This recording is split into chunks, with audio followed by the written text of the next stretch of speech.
Fala, meu cabeção! Você sabe determinar se uma substância é polar ou apolar a partir da sua fórmula molecular? Você sabe determinar se ela é hidrossolúvel, lipossolúvel, determinar sua densidade, viscosidade, pontos de fusão e ebulição, reatividade? Ainda não? Fica comigo que nessa aula eu vou te revelar todos os segredos deste importante conteúdo. Polaridade das moléculas. Eu sou o tio Richard, você está no canal Química Fácil e eu te encontro depois da vinheta.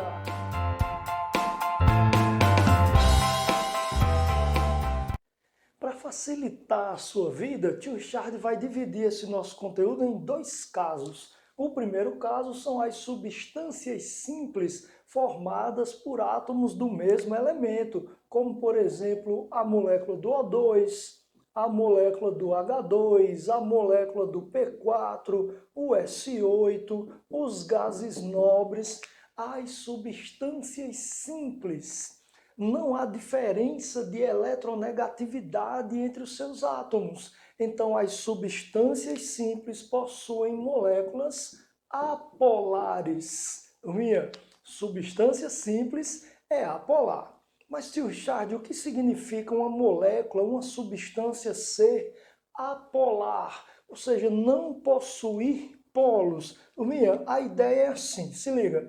Nós temos, por exemplo, na molécula do H2, os dois núcleos de hidrogênio e a nuvem eletrônica está uniformemente distribuída entre os átomos. Por quê? Porque não há entre eles diferença de eletronegatividade. Então não há concentração de cargas em nenhum dos lados, em nenhum dos polos da molécula. Molécula sem polos, molécula apolar. De cara já vou te mostrar uma exceção importante. Quando nós dizemos que a exceção é importante, o nosso foco é o vestibular.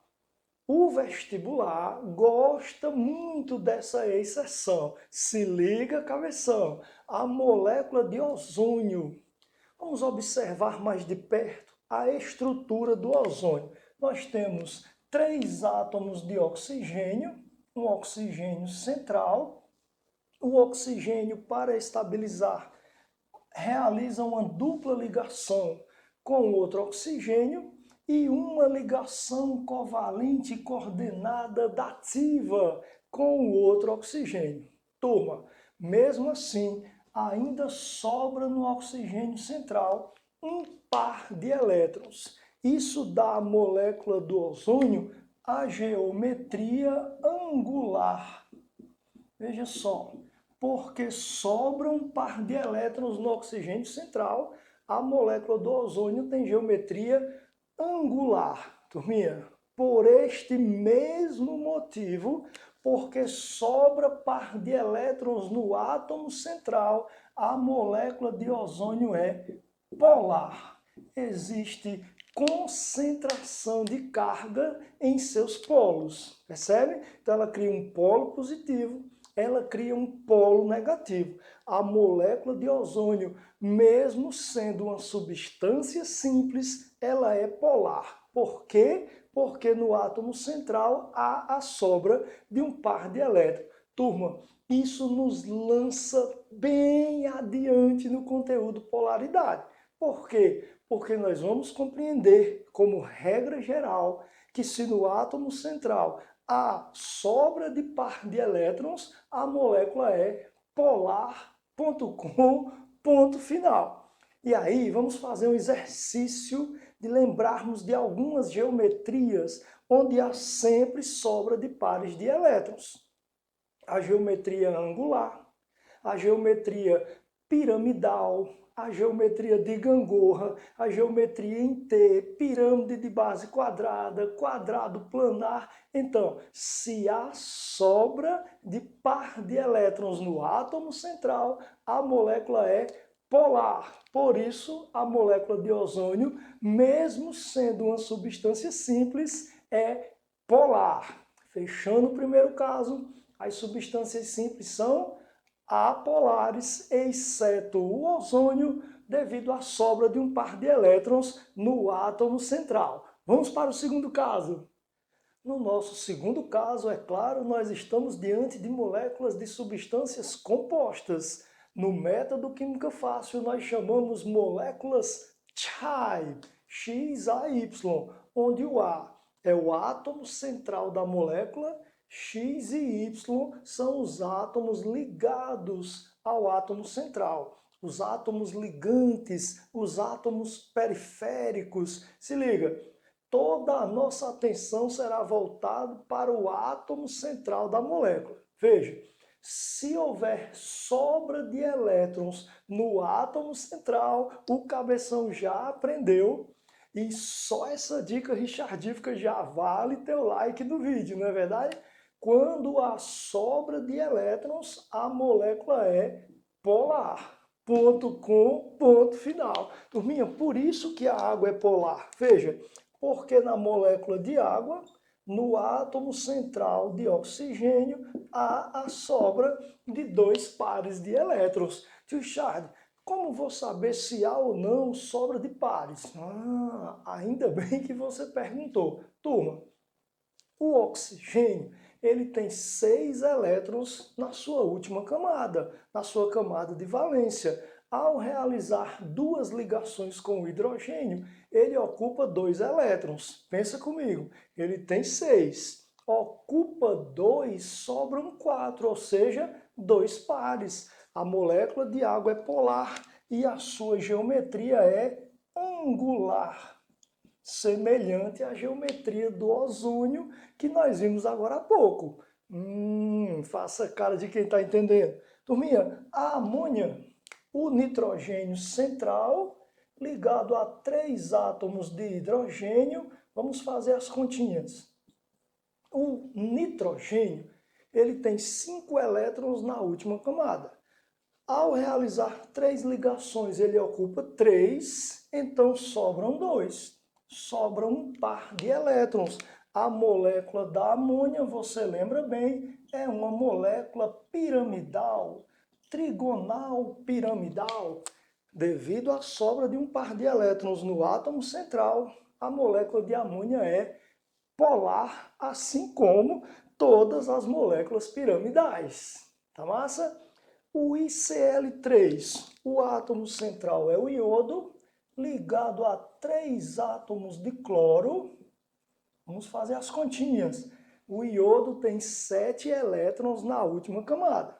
Ocupa 3, sobram 4, ou seja, sobram 2 pares. A geometria mais estável para o ICl3 é a geometria em T, molécula em T. Devido à sobra dos pares eletrônicos, o ICl3 é uma molécula polar. Não é molezinha? Sobrou par de elétrons no átomo central, não tenha dúvidas, a molécula é polar. Tio Richard, e se não houver sobra de par de elétrons no átomo central? Vamos ver. Quando não há sobra de elétrons no átomo central, é a hora de nós olharmos para os ligantes. Quem está ligado ao átomo central? Turma, se todos os ligantes forem iguais, todos os átomos periféricos forem iguais, não tenha dúvidas, a molécula é apolar. Atente para a minha informação. Nós só vamos nos preocupar com os ligantes se não houver sobra de elétrons, porque se houver, a molécula é polar. Hein? De boas? Mia, se os ligantes forem diferentes, é claro que a molécula vai ser polar. Faz sentido? Vamos dar uma olhadinha no exemplo. Olha o CH4, olha um hidrocarboneto. O átomo central é o carbono e os ligantes são hidrogênios. Se o átomo central é o carbono ligado a 4 hidrogênios, todos os ligantes do carbono são iguais. Como saber que não há sobra de elétrons aqui? O carbono tem 4 elétrons na última camada. ao realizar suas 4 ligações, ocupa os 4 elétrons e não há sobra de elétrons. Todos os ligantes iguais, molécula apolar. É por isso, turma, que os hidrocarbonetos são apolares. Faz sentido para você? Tranquilão? Dá uma olhadinha no PCl5. O fósforo central ligado a 5 átomos de cloro. Geometria bipirâmide trigonal. Veja, o fósforo tem 5 elétrons na última camada. Está fazendo 5 ligações, ocupando seus 5 elétrons. Não há sobra de elétrons e todos os seus ligantes são iguais, molécula apolar. Olha que moleza, turma! Muito fácil determinar polaridade das moléculas. Não é verdade? Vamos lá. Central do CO, Cl2, é o carbono, porque central começa com C. Não é verdade? Não. O carbono é o central porque ele tem menor eletronegatividade. E o átomo de menor eletronegatividade será o átomo central da molécula. De boas? Ligado a um oxigênio e a 2 cloros. Veja, o oxigênio deve realizar 2 ligações, cada cloro uma ligação, o carbono faz 4. Não é verdade? Não há sobra de elétrons, porém, os ligantes do carbono são diferentes. É oxigênio e cloro. Ligantes diferentes, turma, não tenha dúvidas. Molécula polar. Não é verdade? Se sobrar par de elétrons, todo mundo é polar. Se não sobrar par de elétrons, ligantes iguais, apolar, ligantes diferentes, polar. Reservei para você, nessa parte final da nossa aula, 2 informações extremamente importantes para o teu vestibular. Vamos relacionar polaridade agora nos compostos orgânicos. Você lembra bem que as moléculas orgânicas normalmente, via de regra, são moléculas maiores que as moléculas inorgânicas. Então, como determinar a polaridade de uma molécula orgânica? Turma, olha que molezinha. A extremidade do composto orgânico, que tem apenas carbonos e hidrogênios, ou seja, semelhante aos hidrocarbonetos, esta extremidade ela é apolar. Então, carbono não sobram elétrons, os hidrogênios como ligantes, aquela extremidade é apolar. Tranquilão? Agora, os grupos funcionais, ou seja, átomos que não são carbonos nem hidrogênios. Turma, onde estão os grupos funcionais? Onde tem oxigênio, onde tem nitrogênio, enxofre, fósforo, halogênios, metais, não é verdade? Nesse grupo funcional, a molécula orgânica é polar. Então se liga no meu exemplo. Trouxe para vocês aqui um sal orgânico, um sal de ácido carboxílico. Essa extremidade, ela só tem carbonos e hidrogênios. Nós chamamos essa extremidade de cauda do composto.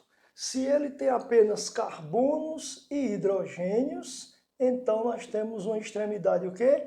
Apolar. Tranquilão? Já a cabeça do composto, o grupo funcional, é uma extremidade o quê? Polar. Então veja, devido às moléculas orgânicas serem maiores, elas têm a capacidade de ser as 2 coisas. A molécula pode ser apolar em uma de suas extremidades e polar em outra extremidade. Não é tranquilão? Turma, consequência da polaridade. Uma das principais consequências de polaridade é a solubilidade. O que é a solubilidade? Eu lembro bem da regra semelhante dissolve semelhante. popó, apó, apó. Polar dissolve polar, apolar dissolve apolar, não é verdade? Mas eu gostaria de acrescentar algumas informações para vocês no finalzinho aqui da nossa aula. Se liga, cabeção. Quando o vestibular, principalmente falando de Enem, do Exame Nacional do Ensino Médio, cita que alguma molécula é apolar, nós temos para essa molécula algumas consequências e alguns sinônimos. Se liga, cabeção. Apolar é a mesma coisa que lipossolúvel. Então, para o Enem, lipossolúvel, solúvel em lipídios, solúvel em gorduras, em óleos, é sinônimo de apolar. Percebe? Então ele é lipofílico. Então, quem tem lipofilia, afinidade com lipídios, afinidade com coisas apolares, consequentemente, não gosta de água, é hidrofóbico. Hidrofóbico. Minha, terminar uma prova de Enem sem que apareça nenhum desses termos, dá uma olhadinha que você está fazendo a redação. Turma, claro que o polar vai ser o quê? Vai ser hidrossolúvel. Faz sentido para você? Solúvel em água, solúvel em solventes polares. Então ele tem afinidade com a água, é hidrofílico. Então, quem tem hidrofilia tem afinidade com a água e, evidentemente, não quer saber de coisas apolares, tem lipofobia. Então, ele é lipofóbico. Tranquilão? Apolar, polar. O apolar é lipossolúvel, o polar é hidrossolúvel. Anota bem esses termos que com certeza eles estarão na tua prova do Enem. É isso aí, cabeção. Para o nosso vídeo não ficar muito longo, o tio Richard vai ficando por aqui, mas na próxima aula nós vamos trazer exclusivamente resoluções de questões envolvendo polaridade das moléculas. Deixa teu like, se inscreve no canal e eu já estou te esperando no próximo vídeo. Valeu, cabeção!